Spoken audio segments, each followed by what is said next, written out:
Hello, magandang hapon sa lahat. Welcome to the November 2021 edition of the UP-SLIS webinar series organized by the UP School of Library and Information Studies. Welcome students and teachers of Library and Information Science, information professionals, and all our friends in the Philippines and around the world. This is Elijah Darjuan, a faculty member from UP-SLIS. I am your host and moderator for this webinar. This webinar is in high definition or HD for an optimal viewing experience, and to ensure that you can read the text in the presentation slides, please check and adjust the settings of this live stream to HD. Right now, you may also check the audio and adjust the volume to a comfortable listening level.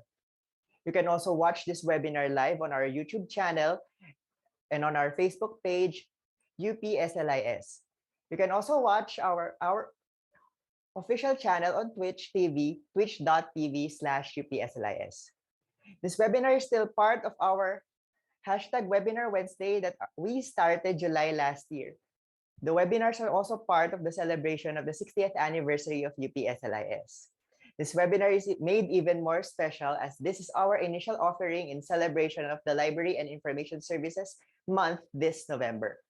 Before we continue, let me explain the mechanics for today's event. If you have any questions, you can send them at any time during the webinar. To post your questions, go to slido.com. That's www.slido.com and type in the code disinformation or #disinformation. Again, that's slido.com with the code disinformation. We will not entertain questions posted in the chat or comment section. Again, to post your question, go to slido.com and type in the code disinformation. We will show the website and the code on screen throughout the talk. Alternatively, you can also use the QR code shown on screen to go to the questions page. Now, we would love to hear your thoughts about today's webinar. Please watch out for the announcement containing the link for this webinar's evaluation. In the evaluation form, you can also suggest future topics that you would like us to discuss. You may also request for certificates of participation through our evaluation link. If in case you missed portions of this webinar, you may view this as a Facebook video or check our YouTube and Twitch channels. Okay, that's it for the mechanics. Let's get things moving. We have yet another interesting and informative webinar this afternoon. I know you are all excited to start, so let me introduce our guest speaker for today. Our guest is a professor of communication at De La Salle University, Manila. He is the chair of the Ethnicity and Race in Communication Division of the International Communication Association and associate editor of the top-tier journal, Communication, Culture, and Critique. His primary research focus is on the mediation of cultural intimacies and solidarities. He does work as well on digital labor in the Global South, including digital disinformation production. In relation to the latter, he is the co-author of the Public Reports Architect of Network Disinformation, Behind the Scenes of Troll Accounts and Fake News Production in the Philippines, which is one of my readings in class, as well as Politics and Profit in the Fake News Factory, 4 work models of political trolling in the Philippines. He is also the principal investigator of the research project, The Digital Hijacking of Deep Stories, on the narratives of disinformation in Philippine society, which was funded by the Consortium on Democracy and Disinformation. This 2021, he was recognized by the National Academy of Science and Technology of the Philippines as one of the country's outstanding young scientists. We are honored to have with us our guest this afternoon with his talk entitled On the Imaginative Dimension of How Filipinos Engage with Digital Disinformation. Friends, let us welcome Dr. Jason Cabañes.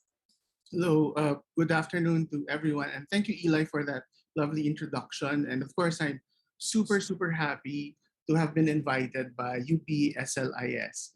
Okay, so let me just share my slides so I can begin my talk.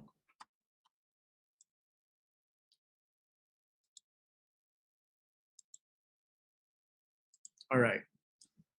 So what I want to present today is this talk entitled On the Imaginative Dimension of How Filipinos Engage with Digital Disinformation. This is partly based on previous research that I've done with my Disinfo research team. We're not a Disinfo team, we're a Disinfo research team, um, uh, together with Dr. Jonathan Ong and the others, and also based on a project that's ongoing. It was mentioned earlier, the digital hijacking of Deep Stories project with Dr. Fernando Santiago and Hannah Sab. So I'll be drawing on these different projects in my discussion today. And I really look forward to seeing your questions, and I'll try my best to address them later on. Right. So uh, I want to begin by talking about how there is actually now an increasing amount of research on digital disinformation production. I'm sure you've heard of some of this stuff, like the 50 Cent Army in China and their creation of the Great Firewall in their own country. Or you would hear about the psychographic testing techniques that people in Cambridge Analytica deployed in the US elections. Or perhaps you've heard of the young Macedonians, very entrepreneurial, doing this information for politicians in the first world. Okay, so all of these projects, I think, are very, very important because they give us an understanding of the dynamics of digital disinformation production, what structures are there, who are the people involved, and even what their motivations are. And it really shows you the kind of alchemy of these different social dynamics, social actors, social processes that have given rise to the kind of very toxic and vitriolic digital media space that we have today. Of course, we also have contributed to this research by looking at digital disinformation and particularly the rise of this industry in the Philippines. But at the same time, I think what's happened is that because we focused so much on taxonomizing and anatomizing digital disinformation production, we've been so uh, into trying to understand the techniques, the arsenal of weapons they have uh, to try to manipulate people, that what's happened is that unfortunately uh, in our public discussions, we've kind of overinflated the manipulative power of technologies. So put in another way, we've kind of overstated how much hold these things have over us. And at the same time, often in the way that we talk about digital disinformation, we assume a dumbed down set of audiences. We tend to think that people who engage with digital disinformation are users of these technologies who are unable to recognize truths and lies. Um, and this is a problematic approach to understanding digital disinformation. It's very much really driven by a kind of moral panics that has accompanied the arrival of each technological development in our society. So we kind of tend to overinflate the influence of these new technologies and tend to overstate how weak and how dumb we are as audiences. And I guess the issue with this is that the studies that have done this are what really inform government interventions, are what inform civil society interventions as well, and big tech policies and adjustments as regards the rise of digital disinformation. And for the most part, because we have this in mind, this idea of powerful technologies and very weak audiences. Um, the solutions that we've offered tend towards media and information literacy, uh, tend towards fact checking, and all of these things. Now, I have to be very clear. These things are very important. I believe in them, and I also myself participate in them. Okay? I have been part on the consortium on democracy and disinformation, and I've had the opportunity to travel to some parts of the Philippines to help with this media information literacy initiatives. And I know that some of my colleagues in my team handle the fact-checking workshops, etc. So I have no quarrel with doing these kinds of things, but I think that it's not enough for us to just focus on media and information literacy, to just focus on fact checking. These techniques tend to be driven by an informational approach to communication. Okay? And some of them overstate this informational approach. So, with an informational approach to communication, you think of disinformation as a distortion of society's information dissemination processes. So that's how you think about it. So the way you try to solve the problem is to try to address these distortions. Okay. Now, these are important endeavors, like I've said, but we also need to remember that there's another side to how people communicate. It's not just about delivering information from one point to another. It's also about how this information is actually couched in how we look at the world.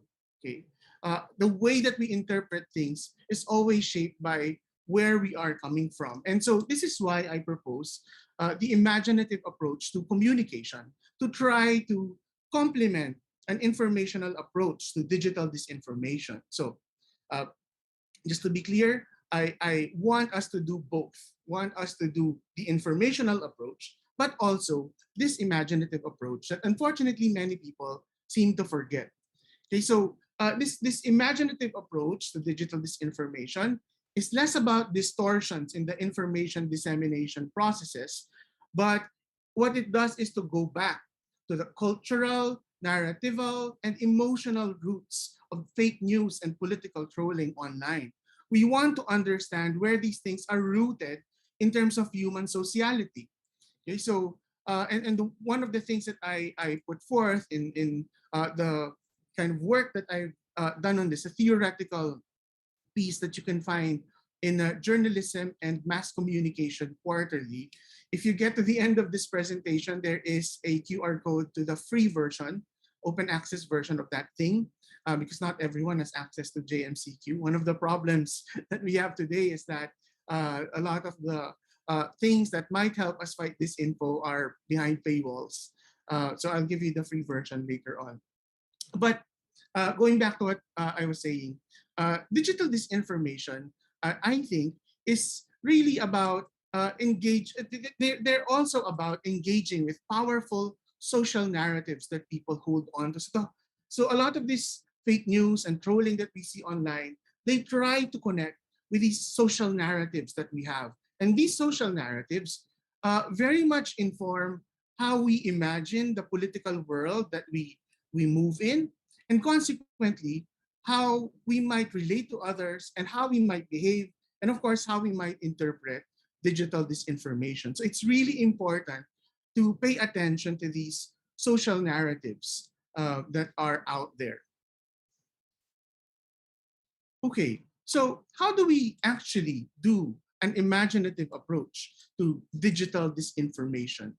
And so throughout my talk, I'm going to talk about, or I'm going to point out 4 particular things that we need to consider if we are to take an imaginative approach to digital disinformation. And again, this is something that I've outlined in my work, but I want to elaborate on today.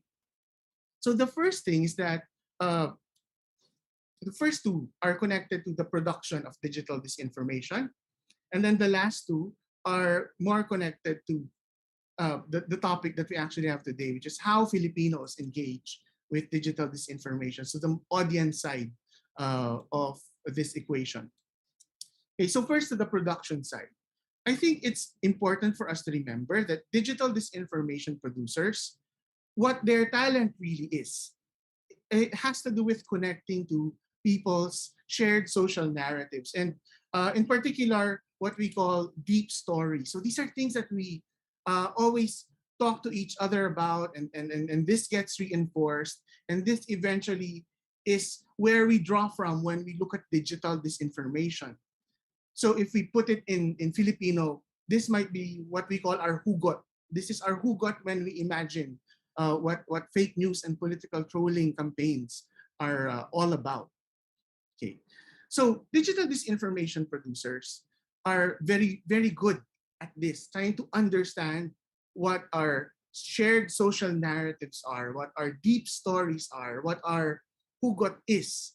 Okay, so that's their skill. Okay, and in the research that I've done with Jonathan Ong, we found two particular models that kind of express this. In our last work in late 2019, we identified four different work models of digital disinformation in the Philippines. But of course, we're very conscious that because this industry is fast moving, I'm sure it's gone beyond four work models now. Academics can only do so much to track the rapid developments in the digital disinformation industry, and particularly because, unfortunately for the Philippines, we are at the forefront of this. As one of the, I think it was Katie Harbath from Facebook who said it, that we are really we are at the forefront of these digital disinformation innovations. We are the patient zero of the global epidemic on disinformation today. Okay, so that's why things happen quite rapidly here in the Philippines, because our local digital disinformation industry innovates very quickly.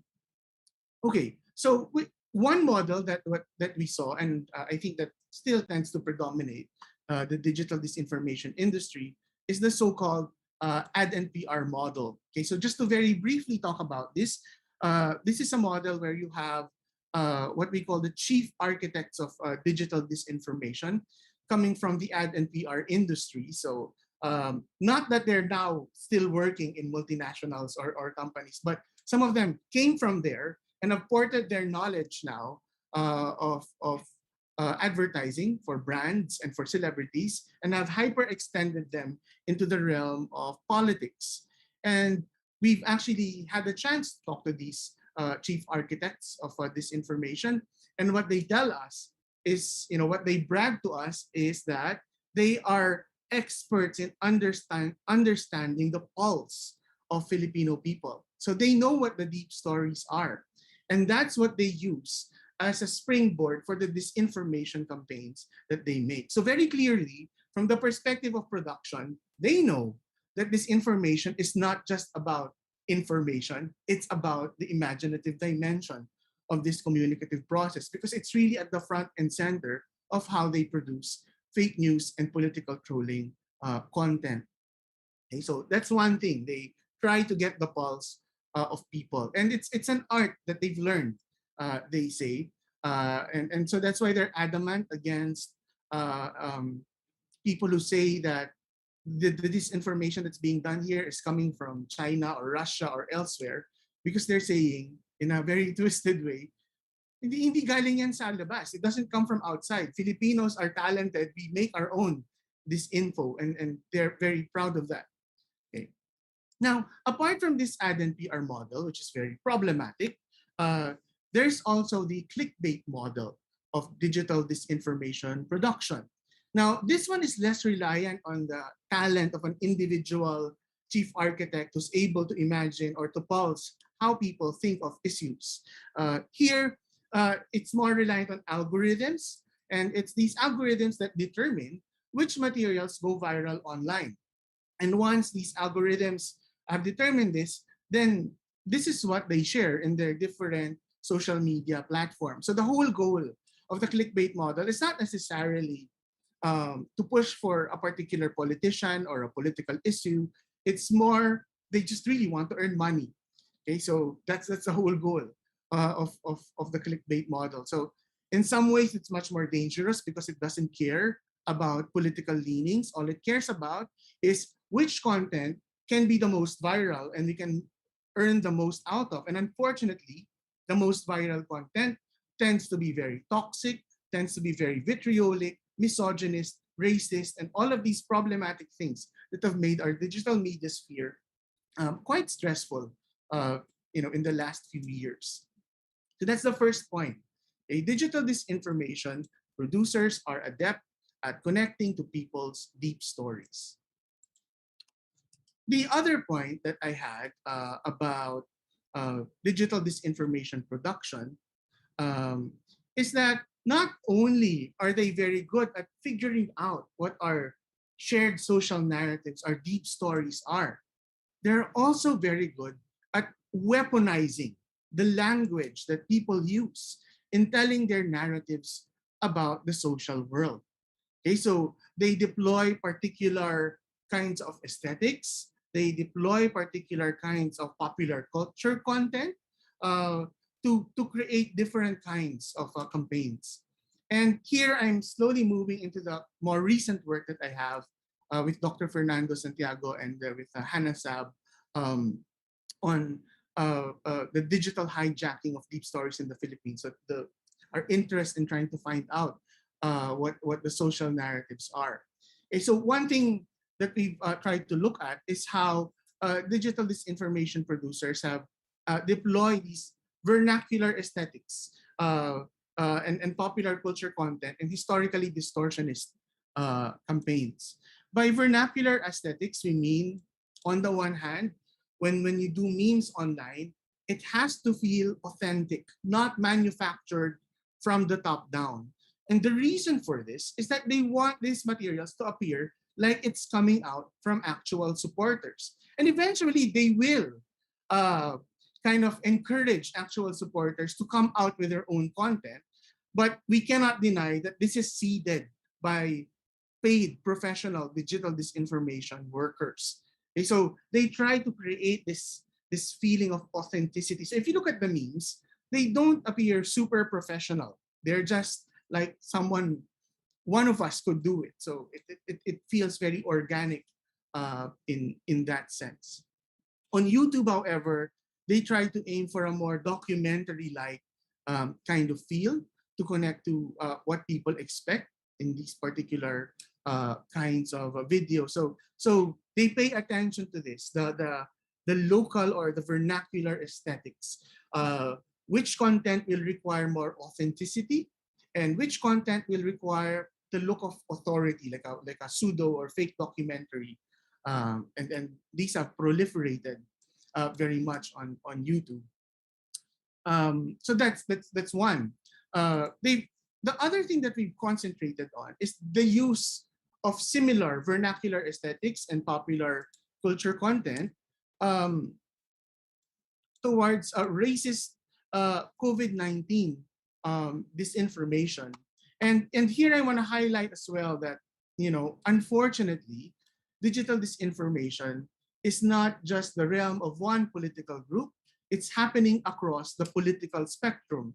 And unfortunately, this COVID disinformation that's very racist, in particular against uh, the Chinese migrants who are here in the Philippines, it seems to be much more a product of people who are opposed to the government. So once we attribute a lot of the disinfo to people who support the government, there's also disinfo coming from people who oppose the government. And that's one of the unfortunate things. This information is being seeded across the political spectrum. So here you can see as well the use of particular vernacular aesthetics and popular culture content. So the use of Filipino humor, the use of this. I'm sure you've seen this template for how to do a meme. So they play around with these particular things. Other things that we've seen online are the use of prayers, popular quotes, um, images of celebrities. So all of these are thrown into the mix and weaponized by different political camps in the country. So all of them are used to try to connect digital disinformation material to people, to the audiences, okay, to the kind of language that they use. And of course, because of the rise of like this populist political performance that we've seen in the last few years, there's also a rise of this kind of language that comes together with it. A repudiation of the quote unquote the decente civilized language, which has, well, which those people who support this, they say, hasn't really done anything for our country. You are decent, but there's so much poverty still. So they're drawing on this hatred for the language of decency. Why can't we just be real and true and curse and be angry and really express how we feel? So some the roots of this might be valid, but what's not valid is how they're weaponizing these things to the detriment of our democracy, I think. and our democratic discourse. So those are some of the things that I think we need to think about when it comes to digital disinformation production. Now I want to turn to the audiences, digital disinformation consumption, and what the imaginative dimension of digital disinformation asks us um, to pay attention to. So I have 2 points here as well, and this will constitute the second and final part of my presentation today. Okay, so point number three, which is about audiences, I think it's important for us to remember that people's vulnerability to certain kinds of digital disinformation is not because they're dumb, but it's because these disinformation campaigns, they're deep stories, the shared social narratives that embedded in them, uh, they resonate with people. Okay, they're resonant with people's deep stories. They don't work if they're dissonant, or sometimes they have a mixed effect if they have this contrapuntal, negotiated kind of relationship with people's um, deep stories. And in the research that we've done, we're halfway done through it. It's two legs. One is Metro Manila leg, or Manila actually, the city of Manila. Well, we've chosen to ground our ethnography, our online ethnography in the city of Manila. And the other one in another regional city. I won't name it yet because we're going to do it in the next month, and I don't want to preempt uh, our ethnographic work in that place. But we've concentrated on because there's been a lot of discussion about how it's the precarious middle class who support the Duterte regime. And so we wanted to see what's going on there. So for our participants, we selected the so-called precarious middle class. These are lower middle income to middle income residents of Metro Manila whose salaries, household income, range from about 15,000 to 78,000 pesos. So these are those that we call the precarious middle class and are just situated below the what we heuristically, heuristically call the true middle class. Very, very few in the Philippines. So they're about 37% of our population compared to the upper middle, upper class, and the rich of our population, who the privileged in the Philippines, who constitute altogether na they constitute 5% of our population. So this is actually a huge demographic, the 37%. And in our ethnographic discussions, interviews with them, what we actually discovered before I talk to you about what their deep stories are, the political stances of people, they're not as polarized as what you see in digital media. If you go to social media, you'll find that it seems like it's really black and white. People are very angry and polarized. But in our discussions with our participants, it's actually more like shades of gray rather than black and white. You could kind of discern, and we would push them to say, so are you more in support of the Duterte administration, or are you more in opposition to it? And so they kind of have a leaning, but it's not a very, very strong, like hardcore leaning towards one or the other. Like one of our participants say that he thinks that, for him personally, he doesn't want to stake his fortunes on whichever, and I quote directly, whichever Poncio Pilato is seated in Malacanang, because to him, it's the elites vying for power against each other. Okay, so there's really no point in trying to side with one over the other. And this kind of point of like, well, they're all kind of similar, but I just like one more a little bit over the other. Uh, um, Resonates with some of the other participants. So the first person I talked about, he leaned towards supporting Duterte. Another person we talked to leaned towards being oppositional to Duterte, but even she claims that the issue of debt, for instance, and the mismanagement of it, from her perspective, is not just the problem of this government, but even the Pinoy government already had that problem. So she had this consciousness that although maybe it feels worse now, previous regimes weren't necessarily super better. So people think in these terms. It's very much more gray, and we were actually very surprised by it. And pleasantly so.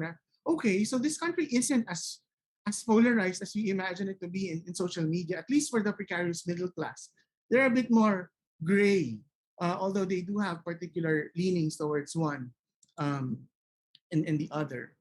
And so, alongside these political stances, they would have deep stories in relation to the two issues that we try to probe. Like I mentioned earlier, historically, distortionist digital disinformation. We're looking into that, and particularly distortions about the martial law era of our history, and then also racist COVID-19 digital disinformation. So we were taking a look at two of these issues because one is more connected to um, the government, the other one more connected to the opposition. So we wanted to see how this information worked across the political spectrum. I'm not saying that it's equivalent or that their ability to do this information is equivalent. I'm just saying that it's happening across the political spectrum. Of course, with Imagine, those with more resources can do more this info. So in relation to historically distortionist digital disinformation, and I want to make a caution here and a caveat that we are in the middle of discussing this. We are in the midst of putting together a paper on this. Our deadline is January for this paper. So I am making tentative, kind of drawing tentative insights from our work. Okay, so these are very preliminary thoughts based on the transcripts that we've been trying to analyze. So when it comes to historically distortionist disinformation, one key thing that we're seeing, and our team has discussed this, is that seems like the social narrative that's really floating in our interviews with the 15 participants is this narrative of a disciplined democracy. Okay, they are very ambivalent in some ways about the legacy of democracy in the Philippines. Remember, these are the precarious middle class. So on the one hand, they kind of believe in the ideals of democracy, but on the other hand, they've seen how this has been co-opted by the elites, and they also see how not everyone practices democracy in the way they imagine it to be. And so this very strong sense that we need a disciplined kind of democracy to make our society progress. And if you probe what this disciplined democracy is, it feels like flirting with, as Nicole Curato says, flirting with authoritarian fantasies. They kind of want a leader who will do things for us. Okay? Give him the power because people are so disorderly and unruly. Remember that for many of the precarious middle class, although they kind of have a taste of the middle class lifestyle, if you're living in Metro Manila, your salary allows you some of these things like going to coffee shops or watching movies or eating out in restaurants, etc. But at the same time, this is also the same group of people who still commute to work pre-pandemic and who are subjected to criminality, to the messiness of Metro Manila. And then you can contrast that with how some of them might have traveled to our neighboring countries, which are more disciplined. They're not necessarily more democratic, but they're more disciplined than we are. And so they wonder, maybe we should be a little bit more like that. And so this is one of their deep stories. And you can clearly see how this can be easily weaponized by particular political groups. This desire for a democracy that's a bit more authoritarian as well, that we want a little bit more order in how things are done. Okay, so they kind of say things like, people should just really follow whoever it is who is in power. This government might not be my favorite, but they're there. So why don't we follow them? And why don't we just help rather than keep on whining? And so the kind of disinformation content, trolling content that resonate with this kind of view is what you see here. Yung, this idea that, people should stop complaining. Everyone is just so whiny. They want to protest. They want to rally. Why don't you just help? Okay, so that kind of disinformation material resonates so much, we think, with this social narrative of disciplined democracy. And if you think about it, it makes the role of the opposition quite hard. So how do you now oppose without sounding whiny and unhelpful and uncooperative? I'm not a PR person, so I don't know the answer to that. But I'm just raising these particular issues that are confronted by people who would want to challenge uh, the current regime, and how might they be able to connect in some other way with this deep story, which is so strong in the people that we interviewed. So the narrative of disciplined democracy. When it comes to racist COVID-19 um, disinformation content, what we've seen is this social narrative, and this one I'm a bit more, my ideas here are a bit more developed because I've just finished writing up a paper on this. It should come out in a few weeks in the International Journal of Cultural Studies. And so I've had a little bit more time to think about this. Uh, and this is a social narrative of resentment against China that unfortunately extends to Chinese migrants and to Chinese Filipinos. So what this is really, where this is really coming from, as written by scholars like Teresita Angsi, Richard Chu, and Carol Howe, um, some of this really stems from, how in the context of the Philippines, uh, the kind of multiculturalism that we have is one where the migrants are economically, or tend to be economically, superior to the locals. So there's that kind of resentment, and the locals push back by symbolically marginalizing these migrants. Okay, so people, particularly the precarious middle class, would feel bad that in their own country there are others who seem to be more well off, more better taken care of than the government, than they are. So this is also a very powerful social narrative of resentment. But what's dangerous about this, and as a scholar of race and ethnicity, what worries me is that people amalgamate different groups altogether. In the social narrative, they can't distinguish anymore about, between the Chinese state that well, we can't deny bullies us, particularly in relation to the issue of the West Philippine Sea, right? Uh, and so that's conflated with Chinese migrants who are here and trying to earn a living, uh, and also Chinese Filipinos who are Filipinos. So all of them are all mishmashed in the social narrative of resentment, and and so there's a lot of um, toxicity that's aimed at this amalgamated group of the general Chinese that puts together all these different people who in reality are very different and distinct from each other. And there's been two bits of disinformation here. One coming from people who support the government, and because the government has close ties with China, I'm sure you've seen this, or what a version of this thing that I'm showing on the screen at the moment, to ask for sympathy. That, let's not be racist um, towards the Chinese nationals who are here just because of COVID-19. Um, and then you will have reactions to that, like things like this. People will say, well, like this comes from a story where I think there were some Chinese business people in Manila giving away free surgical masks, but people are just angry at them. You can have your face mask, it says there, just get out of the Philippines. Okay, so and unfortunately, what's really happened with this deep story is that uh, uh, whether you are pro or anti administration, uh, in both instances, both these disinformation materials have really only amplified the resentment towards the Chinese. Okay, so people who support the government will say, they've said in our interviews uh, that they're not racist, and they support the Duterte administration, and the opposition is very racist for raising this issue. Uh, but at the same time, later on, as they talk, they'll say, but actually, I believe in most of the policies of the president, but this China thing, I'm not really a fan of.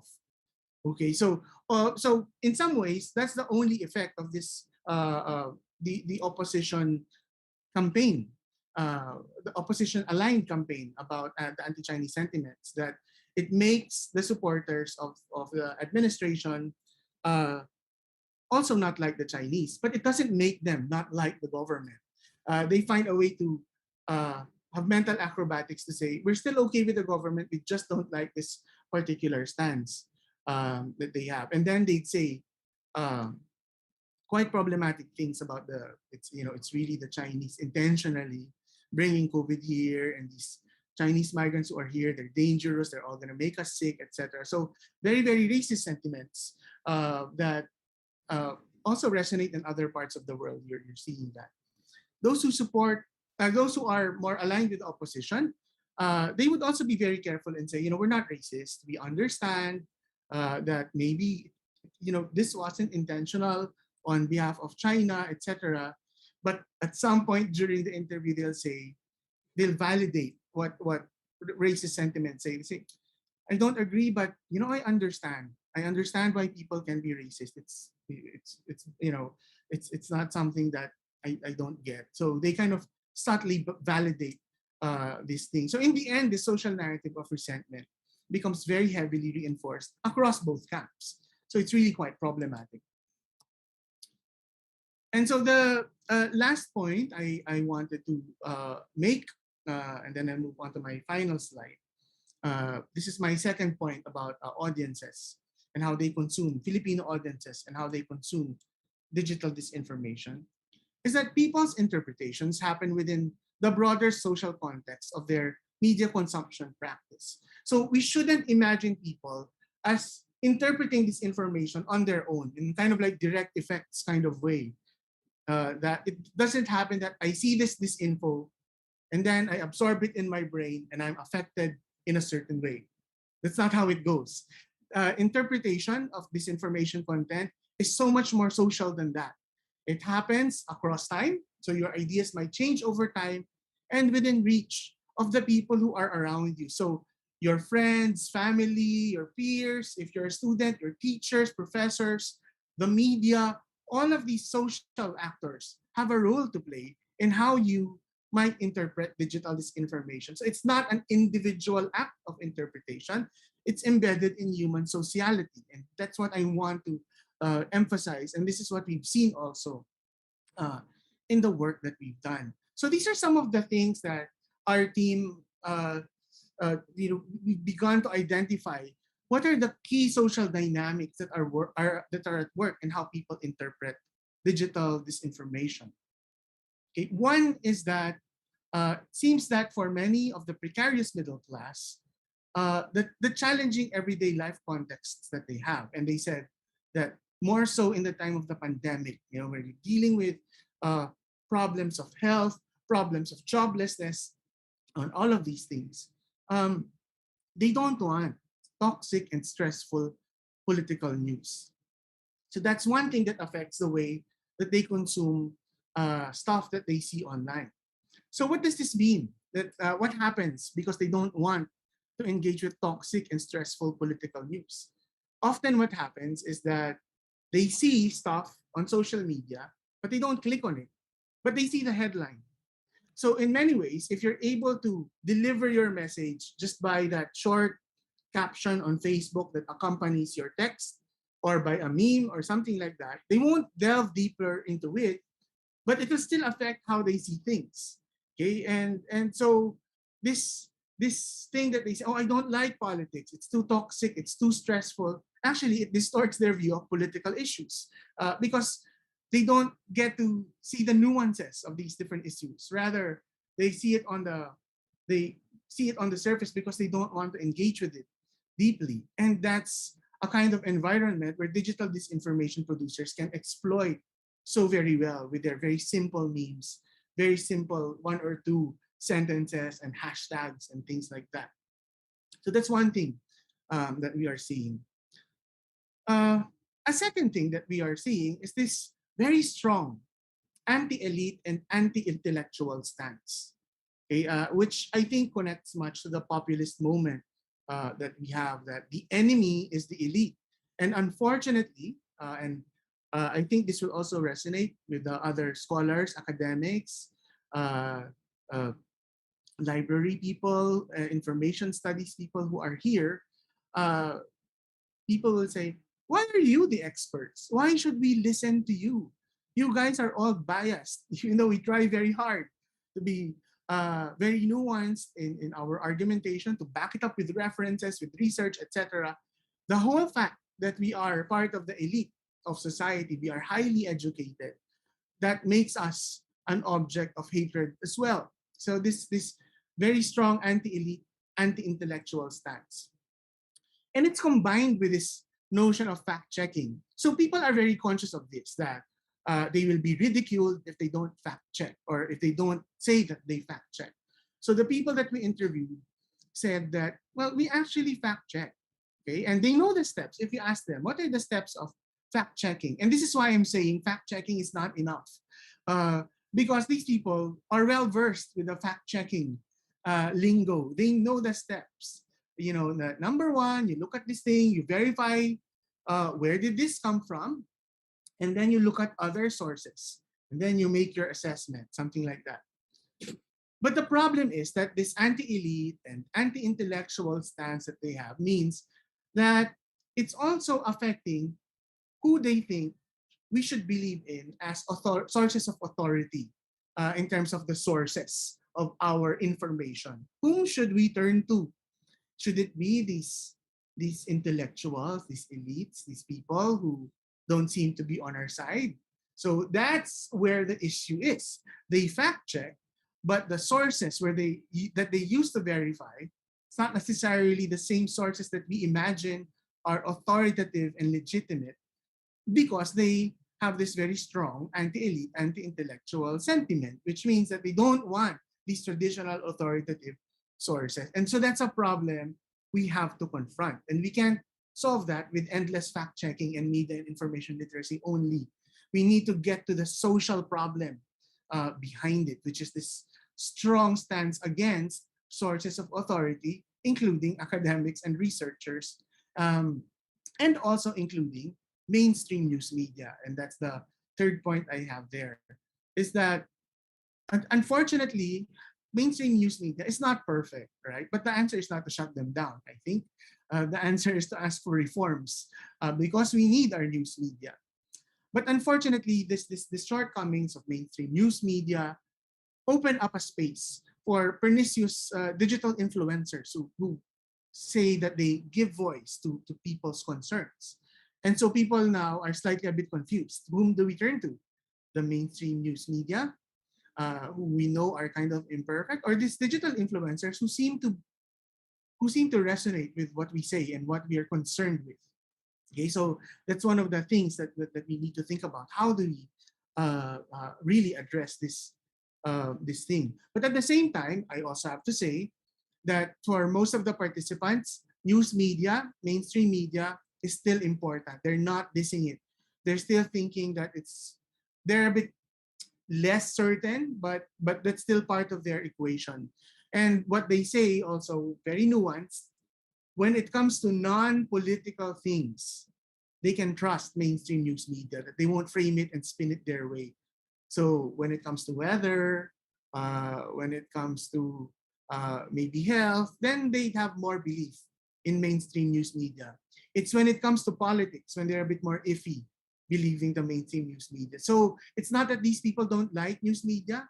They have a very complicated relationship with mainstream news media. So that's another thing that we need to think about. So these are some of the um, kinds of social or socialities that we think are quite crucial in people's interpretation. So we want to develop this more in that paper that we hope to finish in January.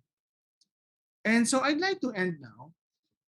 And this is a suggestion that I put together in that article of mine, which you can scan and download. You can see the QR code that's there. You can uh, scan and download a free preprint version uh, of that article. And I end with these 3 points. If we are to counter disinformation, considering the imaginative dimension of digital disinformation, we need to think of 3 things. One, we have to avoid thinking of audiences as easily controlled and manipulated. It's not very productive. We instead should grasp that people's vulnerability to digital disinformation is really entwined with their social narratives and the sociality of their media consumption practice. So that's what I try to develop in points 3 and 4. We need to understand, listen to people, and get where they're coming from. Because in the same way that these disinformation producers are connecting so powerfully with those things, we need to do that as well. That's actually my third point, getting ahead of myself. Number 2, we need to be patient, cognizant of how, as in any political communication campaign, they can never fully predict how audiences will take up their messages. Even the most adept digital disinformation producers can fail. One of the prime examples of this failure was then when they tried to attack, if you remember this, early in the days of the lockdown, they tried to attack the Pasig mayor, Vico Soto. But they couldn't find an angle to attack him with. They couldn't find a deep story to connect with because he's not part of the Dilawan versus DDS debate. And so they couldn't pulse how to frame this. And they lost. They couldn't attack Vico. And they retreated. And they've stopped doing so ever since. So they can fail. So it's not a magical, all-powerful thing. Okay? And it's also true for us. When you're trying to counter this information, we have to be patient about it because we might have attempts that might not necessarily connect so well with people's deep stories. And that's all right. We learn in the process of doing this. And finally, we really have to turn digital disinformation on its head by using the same weapons of the digital disinformation producers, but use it for the good, right? Not use it for the same nefarious means that they use it for. But we really, really need to aim for people's social narratives and deep stories. We need to pay attention to the imaginative dimension of digital disinformation and use that alongside the informational approach, media literacy, fact checking, uh, so that we have also a full set of a complementary, I don't want to use the word weapons, a complementary set of tools to challenge the digital disinformation that's out there. It's definitely not going to be easy, but I hope that one thing that can come out of this conversation that we'll have today is to think about how not just you as an individual, but as a discipline, how the field of library and information sciences can contribute to this counter disinformation initiative. I think it's no longer sufficient for us to do our individual bits. This is a structural problem. As you can see, the imaginative dimension is embedded in the whole digital disinformation infrastructure. So our response should also be structural to address the structures. And that will mean collaboration across groups of people. It doesn't mean me learning fact checking and information literacy on my own and just being good at assessing what I see online. We need to challenge and mitigate the problematic infrastructures that we have in society that allow for this to flourish. That is very, very important. That is the task of the day.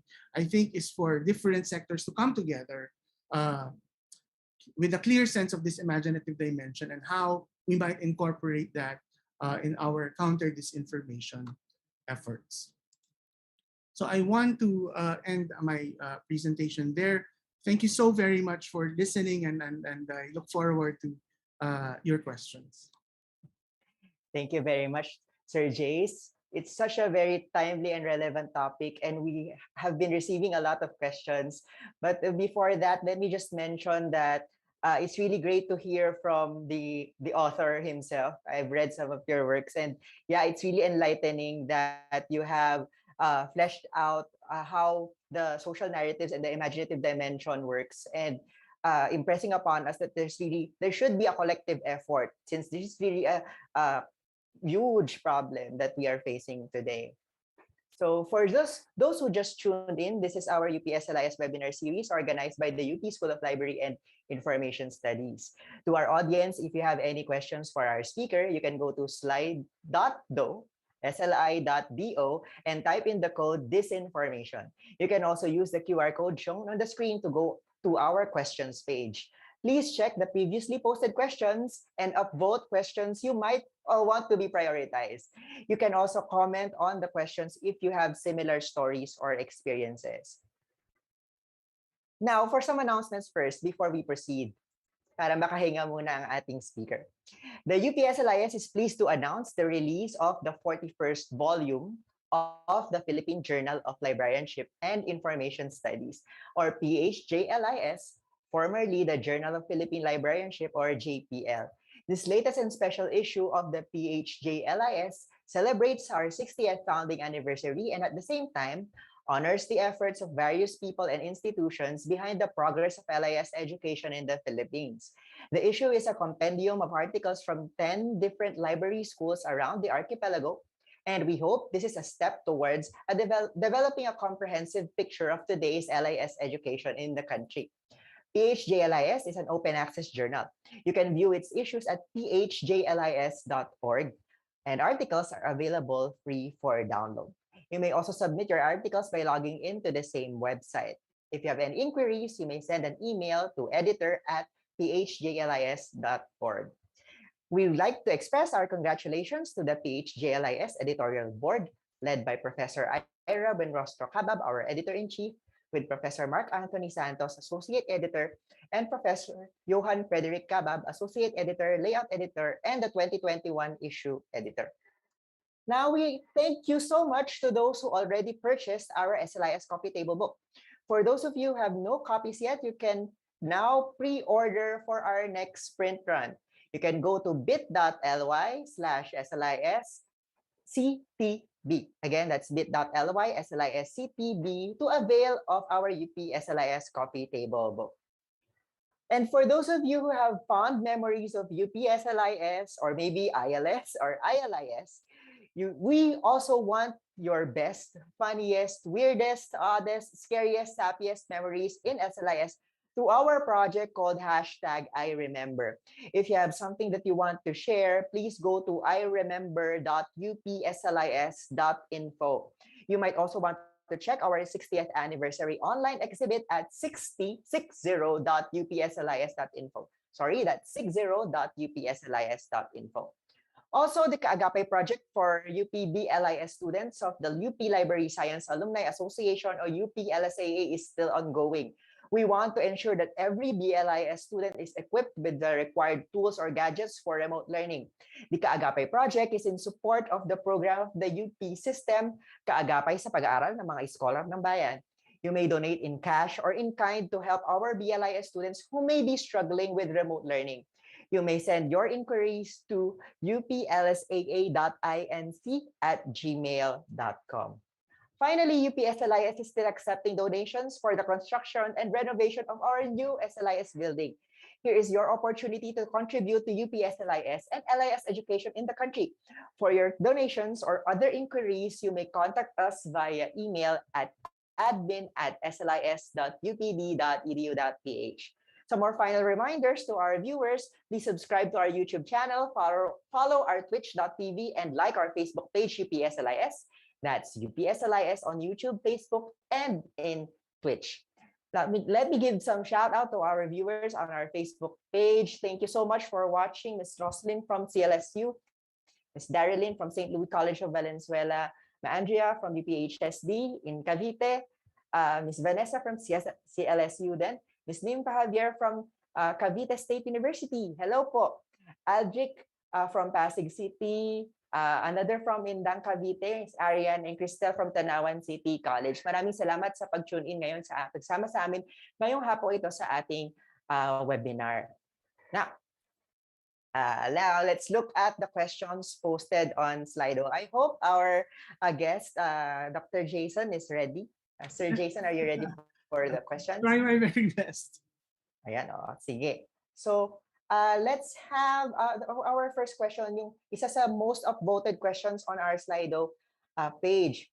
Recent Facebook leaks prove that hateful and disinformation generate more engagement, thus amplified more by the algorithms. How can the imaginative dimension fight the algorithms? All right, that's a very good question. Thank you very much.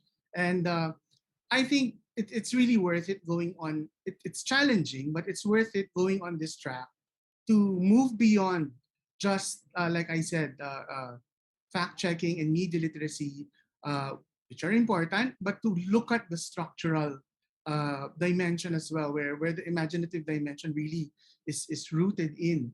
And when it comes to the kind of social media um, that we have and the algorithms that kind of drive the content that we see.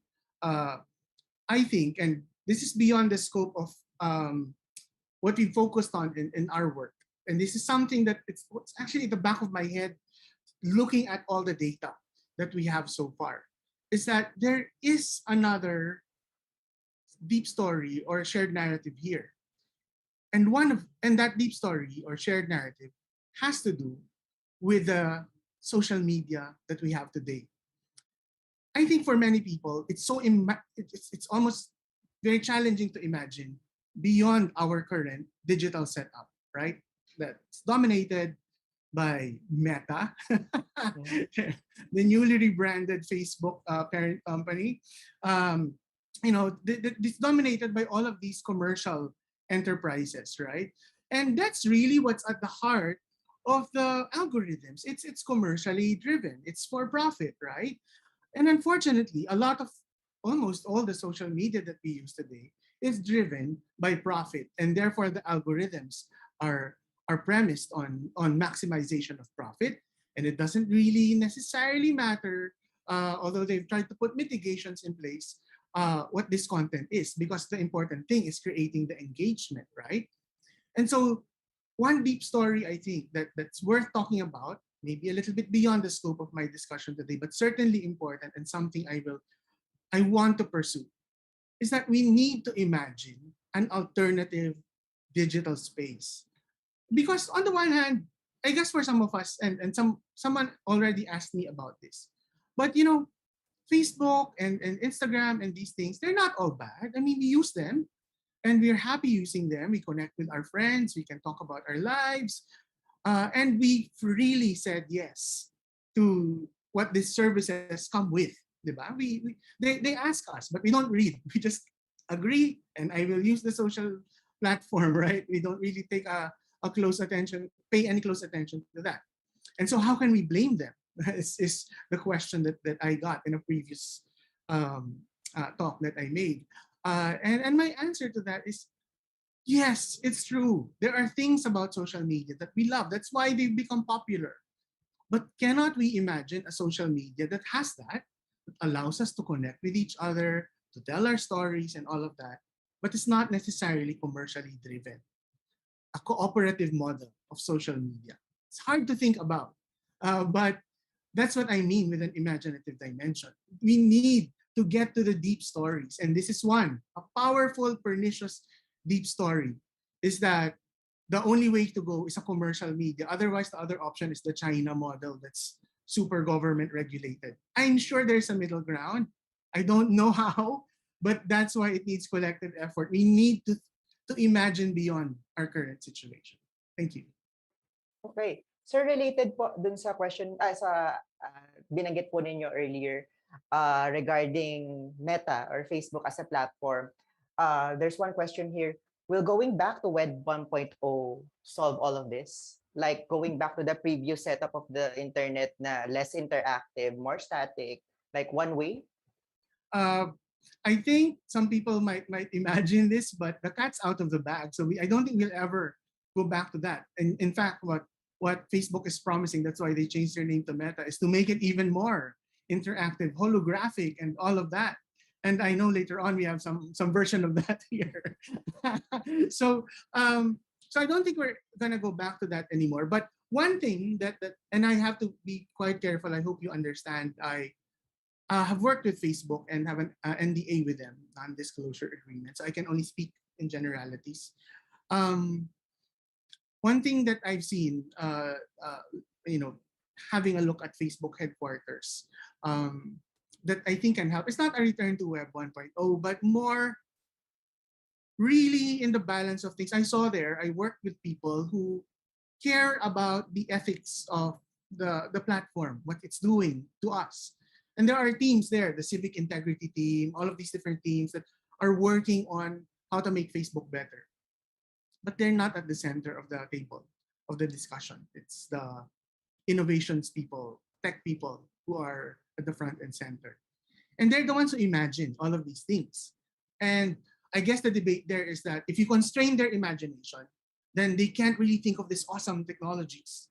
But the question is it worth it? Is it worth the social cost to have them always lead in the development of these things? Shouldn't the ethics people also be, I didn't mean center of the table, I mean at the front of the table. Shouldn't they be there too? Uh, helping these, I mean, I'm sure different social media platforms have these kinds of teams, helping the tech people, the engineers, the software developers to think about the ethics, the socialities of the technologies that they create. Because, you know, you can't really stop innovation, but you can be more thoughtful in how you do this. And I think that's one of the things that the social media, you know, the digital industries need to pay attention to, is to put ethics right smack in the front of center of what they do, and not like at the tail end when the trouble has come out and like, so how do we solve this now, right? Thank you so much, sir. That's really important to note that ethical considerations, moral values are really important in Mm. developing information technologies. Now, I have here with me another question on still social media. From Ian Dominic Stepin, social media algorithms pander to the pre-existing confirmation bias of social media users, creating echo chambers within the pro-administration and the opposition circles. Mm. Do you think that this causes lack of substantial engagement between the two? And does it contribute to the polarization of the two? Like I mentioned, I think although they're of course interconnected, digital media does not exist outside everyday life, right? They're all entwined. But also we have to remember that digital media is not life.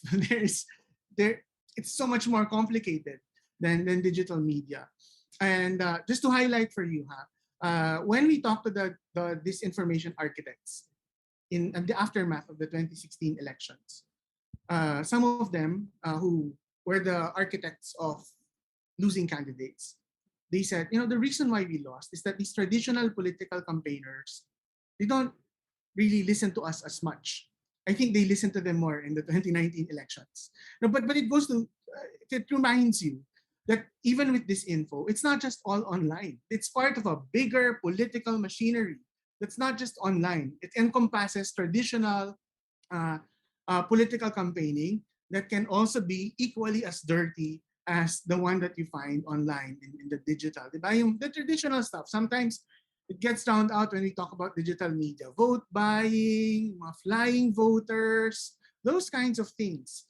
They still exist. Ano yan, yung ACDC for journalists, attack, collect, defend, collect, astroturfing. Those techniques still exist. So there's a bigger world out there. And social media is one. We need to address that, but we need to remember that there's a broader social dynamic that we also need to attend to. And when it comes to polarization, the polarization is very strong on social media, and it really does create echo chambers. Also because, and here I'll be honest, okay? If you've ever read that piece that Dr. Cornelio and I wrote in a Duterte Reader on the rise of trolls in the Philippines, we wrote that 2016, 2017. I have to admit, and Dr. Cornelio will agree with me on this, I think we were slightly hopeful at that time. And so we said, oh, we need to separate out who the trolls are and who the genuine supporters are. And we need to connect with these genuine supporters and talk to them. And then, of course, in the course of doing research, we realized, shucks, you can't actually tell them apart because the trolls are overwhelming, right? And so, mea culpa, I hope Dr. Cornelio agrees with me on this. We were kind of hopeful. It's impossible to converse in social media because of the overwhelming toxicity. But we can converse outside of social media, right? And that's something we need to remember. Because I think in everyday conversations, we are so much more moderated in the way that we speak. Uh, and we might not necessarily agree or convince other people, but at least that human connection, that huy, Pilipino pa rin tayo lahat in the end. I think that matters so much. And me having the opportunity to interview people across political camps, that was so useful for me to see that, oh, okay, I'm not, of course, I have my own political stance. That's immaterial to our discussion. Maybe it's important, but I'm not going to talk about it today. I still got to talk to these people, and we had some very interesting points of you get to understand, oh, that's where they're coming from. Okay, and I think that's really important in building a society that has more cohesion. It's impossible to convince people. I guess the very last, impossible to convince people who are already very polarized is what I want to say. And the last point I want to make is that political scholarship has always emphasized that people who are strongly affiliated with a particular party in the context of the West or personalities in the Philippines, it's almost impossible to convince them.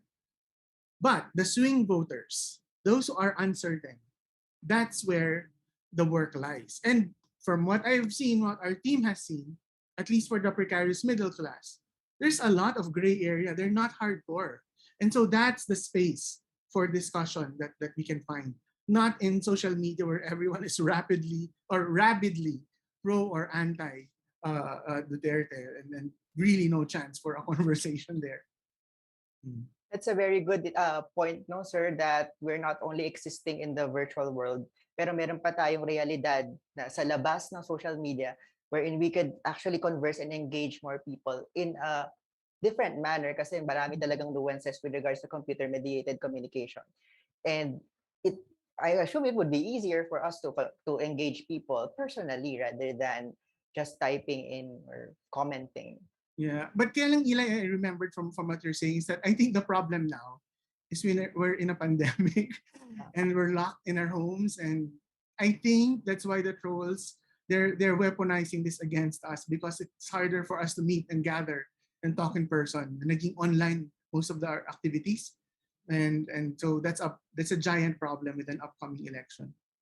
Medyo yun nga po ang malaking hamon or the challenge right now in this we're in this pandemic that we're in right now.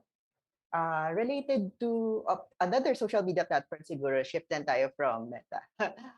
While still lackluster, Facebook appears to be putting some effort into fact-checking and pseudo-audit trail mechanisms. Or they're doing their part naman daw, sabi nung nagtatanong. What is your take on the TikTok platform and the short video medium, along with access to cheap mobile data, on being a potentially much more potent tool for disinformation? What do you think about these platforms?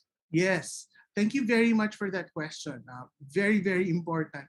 Um, I only became sensitized to this actually because of my undergraduate students. They were asking me the exact same question. Sir, you're focusing on Facebook and YouTube, but actually a lot of young people are on TikTok.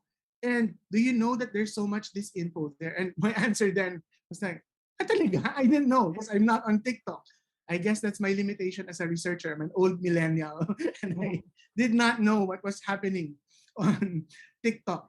But yes, I think it's one of the battlegrounds that we will have to face. Of course, TikTok has a certain demographic also, but that's certainly something we need to pay attention to. And again, I'm not in depth in my research on this. I hope I'll be able to pursue this. But from what my students have shared with me, and you folks can verify, I think in TikTok it's harder to challenge the things that they post because there is no back and forth comments.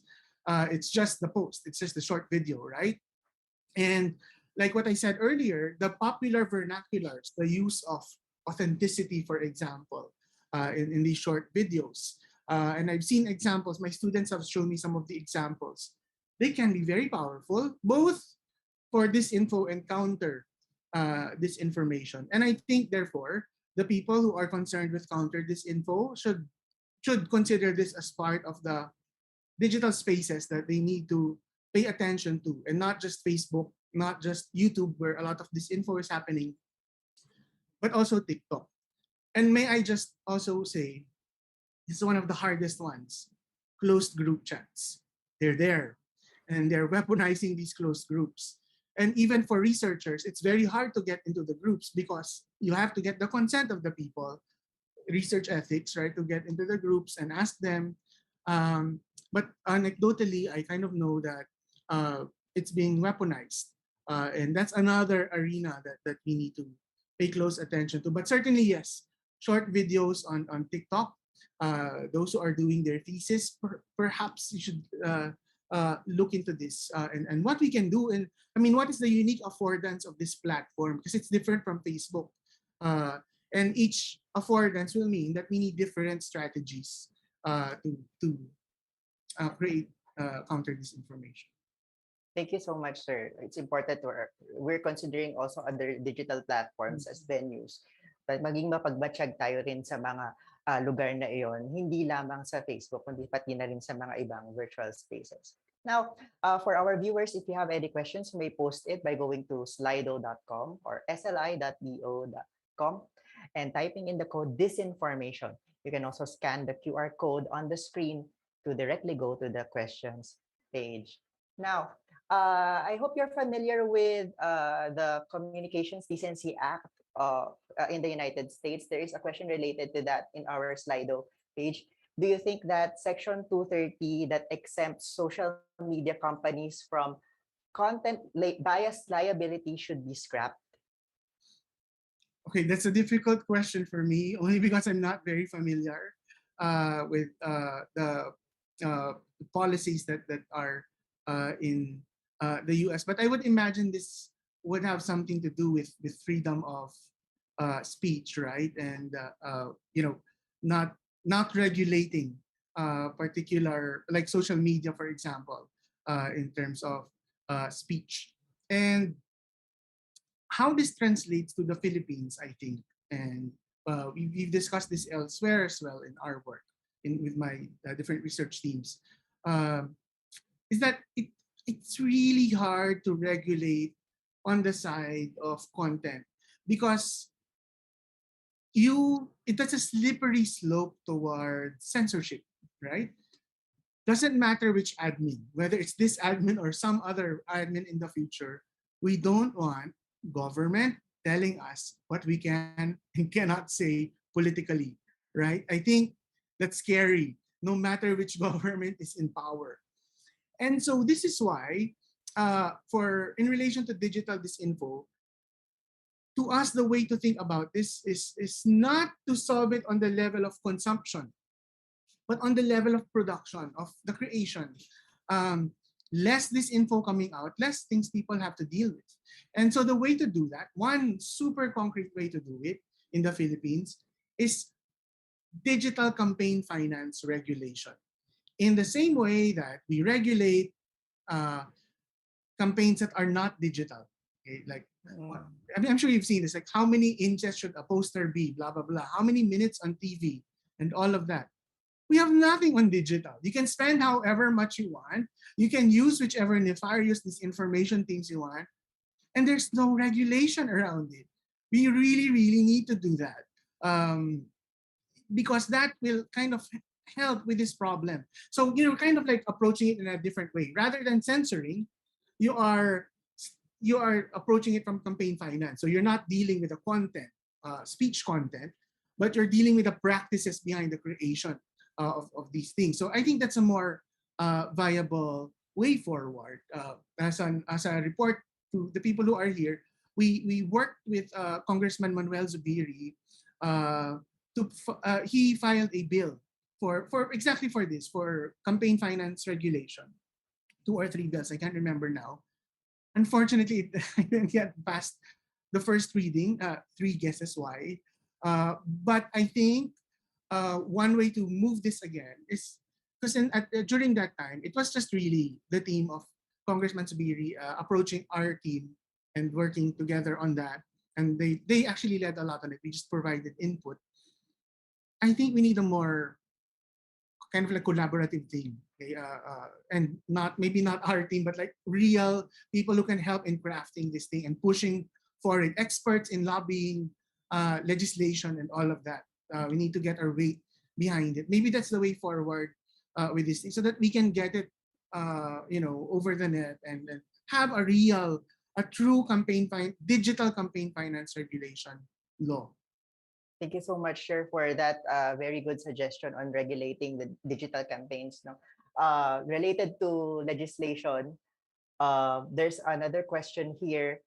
The recent legislation on Australia that regulates digital platforms, considering them as media companies and forcing them to prioritize content from legit news media outfits seem a possible solution to the inherent problems in digital media platforms. Any thoughts on this regulation? Hmm. Um, I think also what we need to remember is that, again, we want to get away from this idea of powerful technologies only, right? Uh, Disinformation is not the province only of digital media, right? Even before digital media, there was already disinfo in mainstream media, right? I was saying earlier, and journalists themselves have written up about this. PCIJ is so good at this, uncovering the problems of the mainstream journalism industry, right? Yung mga ACDC na yan. And then envelopmental journalism, magbibigay ng mga sobre to make good PR, etc. Um, so I think the solution really lies, again, less in regulating the content, but in regulating the practices behind it. I think that's the more viable way forward. Kasi if it's not the social media that will be the kind of like space for this info, it'll be the mainstream media, it'll be some other medium. But if we address the practices behind it, like for example, who pays for a particular campaign that gets aired or gets aired on mainstream media or shown on digital media, I think that will be a more concrete step. Because, of course, these people, the politicians, their PR people, will find ways to circumvent it, but at least we will make it harder for them. Unlike now, and the chief architects of this information say this. They use the word or the phrase, it's a wild west out there to do anything. And so we need to make them, we need to put obstacles in their way, make it a little harder because it's just so easy for them to do it at the moment. Thank you. Thank you so much, sir. Now, to put again into context our COVID-19 pandemic today, there's another question here. In RA 11469 or the Bayanihan Heal as One Act, disseminating false information regarding COVID-19 on social media and similar platforms is criminalized. Do you think that criminalization of spreading disinformation should be extended beyond COVID-19 topics to prevent or at least minimize the acts of disinformation? Again, parang that kind of approach is still very parang censorship oriented, diba? And someone will have to decide. And I mean, like at least with health disinformation, I get it, right? Because the facts, medical facts, as I'm sure we are very conscious now, are an ongoing provisional thing. I think some people kaya it became fodder for this info because people were not familiar that scientific facts are not cast in stone. They are constantly being revised, right? The scientific method, the scientific process. But at the very least, there can be a stronger consensus when it comes to medical and scientific matters that I think is way harder to achieve in political matters, right? And so again, I think that the answer is not really this kind of like draconian censoring of content, but more the other way around. And in relation to COVID-19, I just remembered one of the things that makes the Philippines a hotbed for digital disinformation, apart from the fact that our internet is a wild west, is that we have this is so sad, but we have such a brilliant set of creatives, digital workers in this country. They're very good. But the pandemic has meant that they've taken a hit in terms of their mga freelancing jobs, digital jobs, etc. They need a bit more money. Uh, and they are pulled into the digital underground. You find them doing this information work. And we've also seen like college students who need tuition money Mm. do yung copy paste the things you see in the comment section. It's not that they believe in it, but they need the money. Mm. And they asked us, uh, hindi nga namin alam eh. I mean, we have all this talent, but how do we put it in our CV? We can't put there we're trolls. So, and so I think one of the things we need to remember also, because in the midst of all the technological discussion, we forget. I mean, the chief architects of this info, we strongly put heavy blame on them. They know what they're doing and they're earning so much from this. But those at the lower levels of the disinformation architecture, we need to protect our digital workers, is what I'm trying to say. Provide social safety nets for them so that these very talented people don't get lured into the digital underground. Because it's also exacerbating the spread of disinformation. There's so much talent that you can get for cheap because they need extra work. And so that's another thing I think that we need to do to be able to address this issue, lalo na in relation to COVID-19, or the, the, the economic conditions that it has created. Thank you so much, sir. I hope you still have time for some more questions. Medyo may mga ilan pa po tayo in our Slido page related to what you're talking about regarding jobs and regarding the economics of it. There's one question here. Siguro yung first question, pwede natin i-treat na rhetorical. No? Are those working in the network disinformation industry pay taxes? And yung second question, siguro, I think it's better, in my opinion, magandang mag-focus tayo. Is there a systemic way, like through taxation or labor policies, where we can ban industries like this? Yes, that's a very good. I think we're on the same wavelength. It's the money. Follow the money, right? Because it's what will reveal the connections. Unfortunately, we're not in our team. We're not investigative journalists, so we don't know how to do the following the money trail kind of thing. But also because a lot of the transactions are cold cash. I mean, from the politician to the chief architect, cold cash yan. So no trace. From the chief architect to the other members, sometimes cold cash, sometimes ATM actually.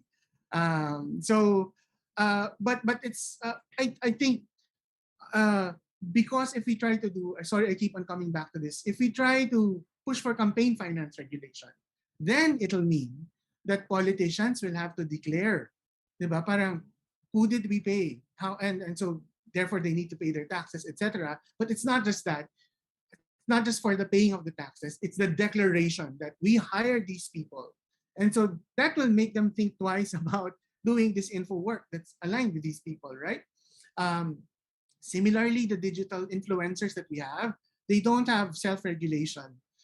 Self-regulation is another important component of this thing. The digital influencers self-regulate what they accept as part of what they promote online. And again, taxes might play a role with that, right? Because then you have to declare where you got your money from. I think the taxes are meaningful in so far as they force people to declare. For the digital influencers, who are they working for? And for the politicians, whom do they hire? And then that might make it harder to do digital disinformation. Kasi then you will clearly see the links of who is working with whom, right? Thank you so much, sir. Now we also have a question from Miss Jem. Do you think it is prudent to engage with people in the comment section of a post that contains disinformation? It's on a more practical level. No? What environment of discourse or communication do you think is more conducive to challenge disinformation? Yes. Again, I want to go back to the story I shared earlier that in the Duterte Reader, Dr. Jill Cornell and I said, you should engage. If you find that the people are authentic, you should engage with them. But of course, we're revising what we're saying now, is that it's actually very difficult to determine who are the authentic people here. And so if you ask me now, don't engage, because what I've learned seeing it from behind the scenes, some of the chief architects gave us access to their social media accounts to observe, not to do this info. We didn't do it, but we were seeing it, how they were doing it. And really, the more you engage with them, the more you comment, you have like reacts or whatever, they have a matrix of like, if you have this kind of engagement, you will get X number of pesos for a maximum. This was 2017, 2018, might be higher now, or I don't know. At the time, it was, I think if you were like the star disinformation person of the day, you had like 3,000 bucks a day. So if you did it every day, medyo malaking extra income siya. Um, and so they have that matrix. And so that's all you are to them. You're a matrix of engagement. You give them more money by engaging. And so the way forward, which I just don't know how we're gonna do it in the middle of a pandemic. Maybe it's helpful that it's slightly easing now. Is we really need to think of spaces of conversation outside social media. In a piece that I wrote up for, uh, I think I can't remember anymore. I think it was in the International Journal of Cultural Studies as well. Uh, it has to do with challenging populist performances. I've noted that there are some spaces that people have started where we can have conversations beyond social media, like very interactive art exhibitions um, that allow people. I think I can't remember the name anymore. I'm so sorry to the people who put this together. It was brilliant work that makes you feel how it feels like to be the victim of Tokhang, to be right there in that place. Yung mga ganong kinds of exhibitions, some of them created like music, rap, to try to distribute to people, etc. So we need to explore all these different other avenues that have a more face-to-face element. And I know it's a pandemic, so I'm not sure how we're gonna do it now or how we can creatively also do it, but outside the space of social media, Sarah. Because it's so toxic. It's really true. It's very hard to speak there.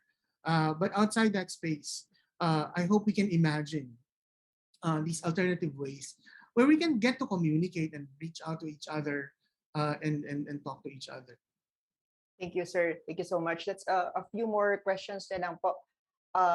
On disinformation naman po and intellectual sentiment or the anti-intellectual sentiment, there's a question here. How exactly can the imaginative dimension help address the anti-intellectual sentiment?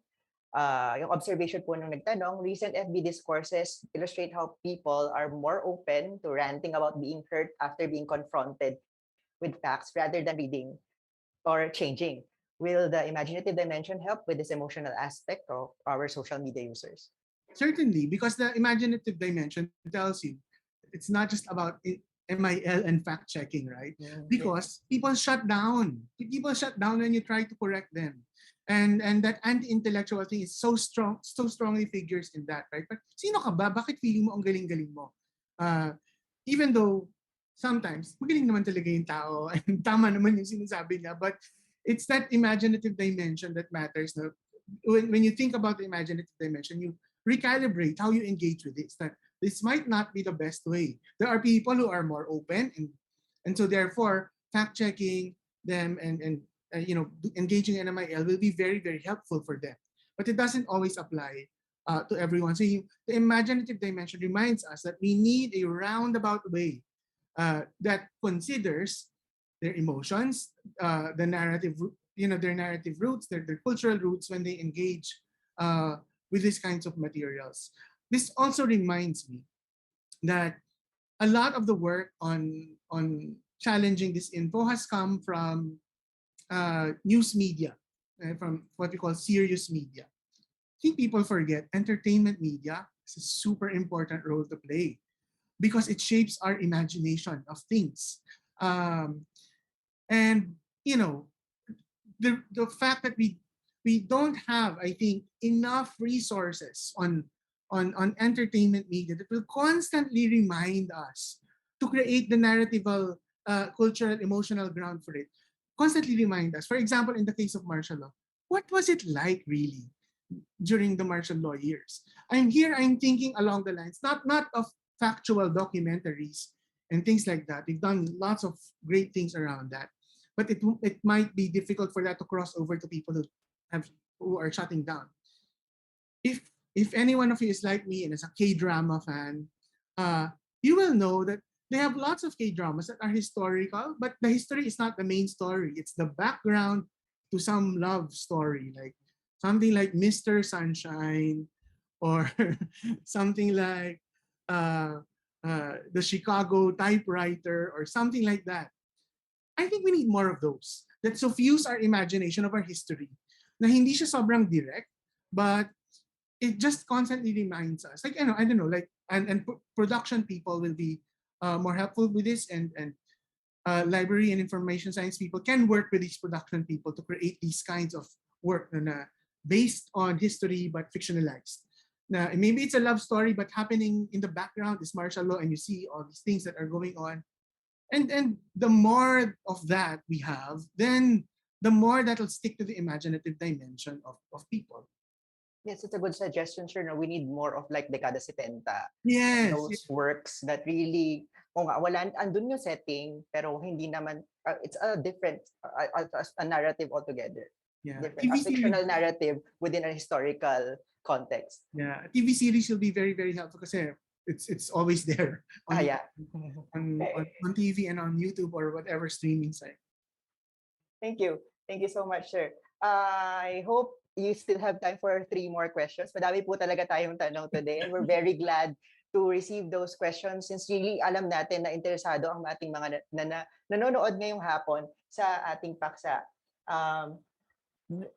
Regarding online anonymity naman po, sir, there have been proposals for the removal of online anonymity. Like, kasi alam natin nag-circumvent din yung mga tao with regards to creating fake accounts. Would this help combat mis and disinformation when there is lack of a personal accountability? Certainly, or the personal accountability given that wala ngang anonymity? Certainly, the anonymity contributes to the toxicity because we can create all of these different accounts, right, and use them as troll accounts, avatars, as they call it in the disinformation industry. So maybe there is some scope to that. But it has to be nuanced also. I think that the question there is, they just have to be very careful if they ever consider this, like connecting your identity to a particular platform. Like, for example, you have to consider when you say real name. What do you mean, real name? What if there's a trans person who does not identify with the name given by the parents, right? What do they do with that? So yung mga ganon, I think should be considered. The cultural nuances, sensitivities, to make sure that people don't feel excluded and all of that. Even I sometimes feel so bad when you have all of these social media accounts that don't account for my enye in my name. Cabañes. Diba? Parang, Yes. am I not a valid human being with that enye? So can you even imagine how hard it is with people who want a different name for themselves because they've transitioned? Yung mga ganyan kinds of things. I think that needs to be taken into account. But I think perhaps there is a way na, or there is some value to at least making sure that we are accountable for the things that and identifiable for the things that we say online. I'm just not sure how technologically possible it is to do that, and to do that with not in a rigid way, but in a flexible kind of way that will attend to some of these challenges. Thank you so much, sir. Salamat po for reminding us that it's not really just policy controlling everything, but we really look at the social dimension of what is happening. Hindi lang tayo titingin dun sa ilimitahan natin, kundi mas malalim yung inuugat ng mga ganitong problema o ganitong mga pangyayari. Now, second to the last question. There are efforts now from media to call out false information assertively as they happen. Nag-cite po yung ating tanong ng case, Philippine Star ngayon wrote, Palasyo tinagidinawit si Heidi Diaz sa Austermatics noon, kahit totoo naman. Does this reporting style help address the imaginative dimension of digital information? I think there needs to be a closer study on what is the deep story that people have with mainstream media. because that will help determine how the mainstream media should position themselves. And we can't deny there is some, I mentioned it earlier, there is some kind of a trust issue with mainstream media at the moment. Um, and I feel bad for the mainstream media because it's very hard to create reforms whilst you are being under attack. And I've had a conversation with key people in the KBP uh, about this, and I said, I don't know how you're going to do it. Now you're under attack, but you also need to address some of these issues and some have some reform. It's challenging. It's a difficult time to be a journalist, I think. Um, but the imaginative dimension will help with this certainly if they think about how do people actually think of us, of the mainstream media, and how can we address that deep story in a way that will bolster the trust of people in mainstream media. And I think that that really needs to be done. I mean, like I said, I've been thinking about it, but that wasn't really the main focus of our study. And so if we need to understand this, we need to have a more focused way of, do actual research on this topic. And I think that will come out even more strongly. Because so far what we've detected is there's some kind of ambivalence. People still turn to the mainstream media, but not completely anymore. And for political matters, parang there's low trust on in mainstream media. Thank you so much, sir, for highlighting that current trust issues we're having right now. And Mm. it's really this is a research avenue for our media studies, communications people to undertake. No, na we see how these things actually work. Paano ma-rebuild yung trust sa Mm. mainstream media, considering currently pinapakuluan nga sila ngayon. Yes. Tinitira sila ngayon. Mm. Now, for our last question, sir, I reserved this as the last question. uh, to sum things up siguro possibly if you can sum things up here. If you have a magic wand, if you have magical powers, what one change will you make in social media websites that you think will have the biggest impact in solving disinformation? It sounds like for as we call it in our generation, a Miss Universe question, right? Thank you very much. But yes, if there's one thing that really needs to be changed, uh, is that going beyond the activities of this information that are happening uh, online.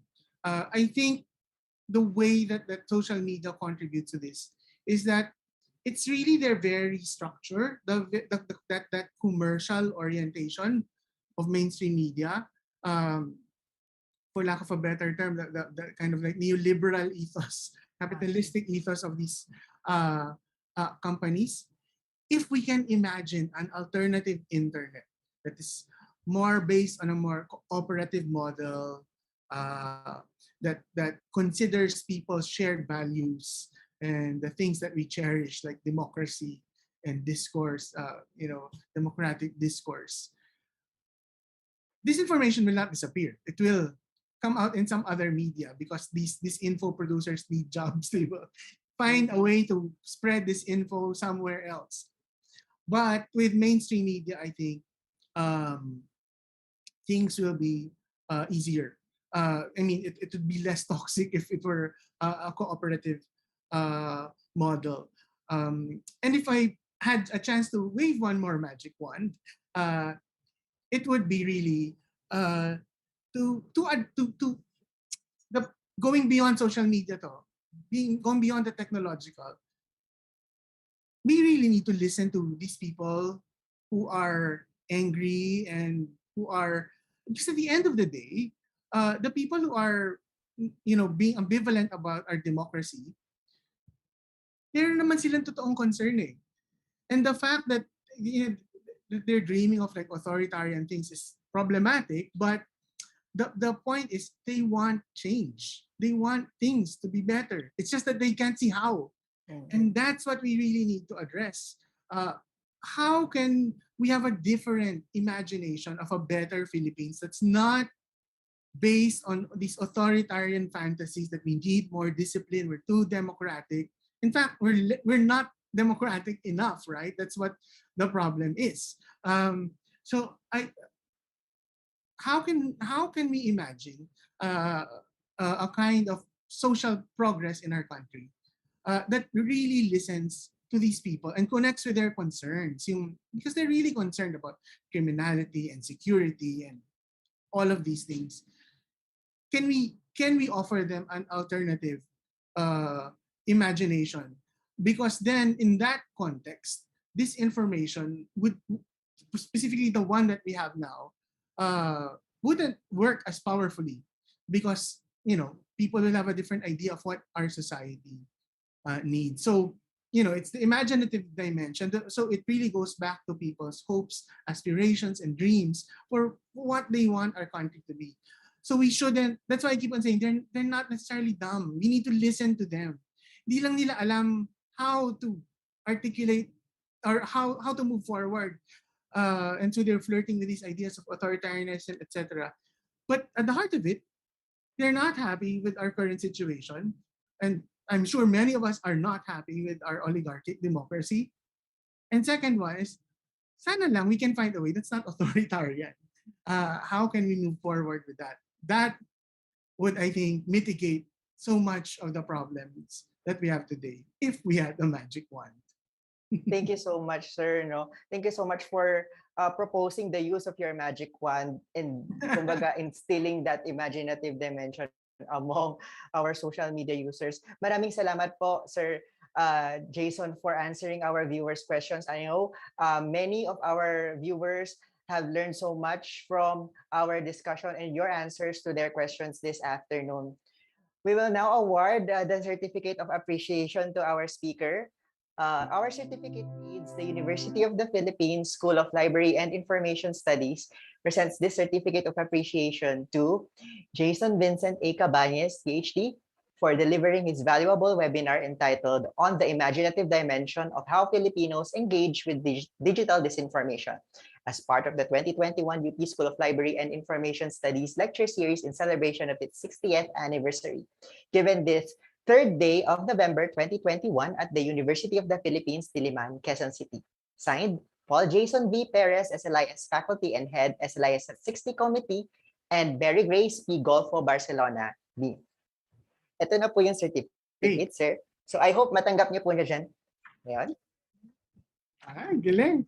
Kabahan na ang meta. Thank you very much. Thank you very much. Thank you very much, sir. Maraming salamat po. Ako mismo, personally, marami rin po ako natutunan. And I will be sharing these insights to my students in LIS then.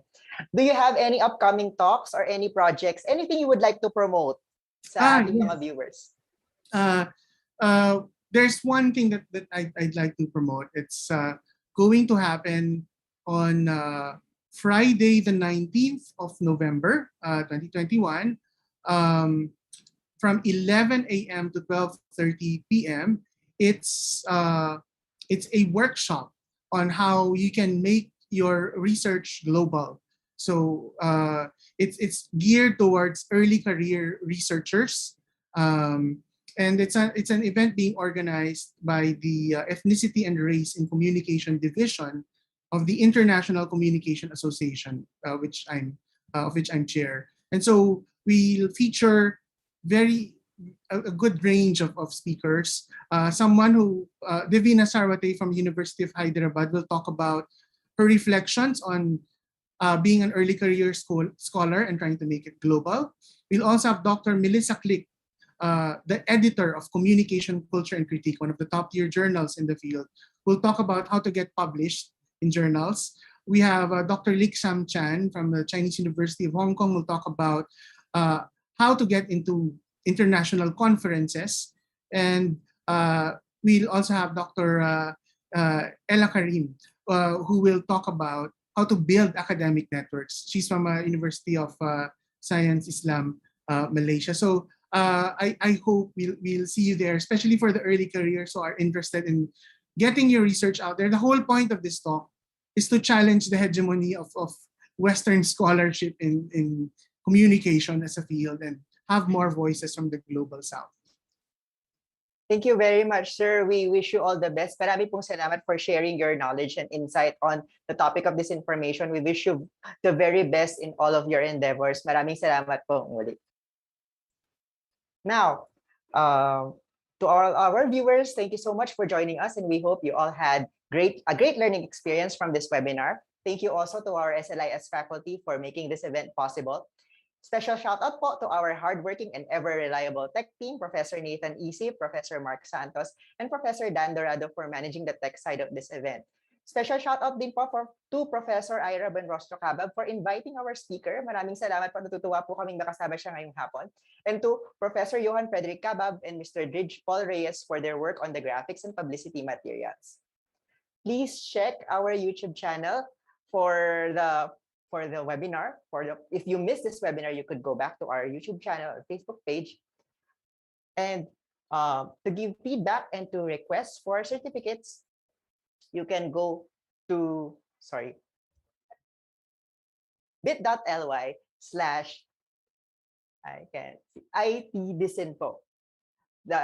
for your certificates, please go to bit.ly/ID_disinform. Okay. This link will only be active for a month, so make sure to fill out the form before it expires.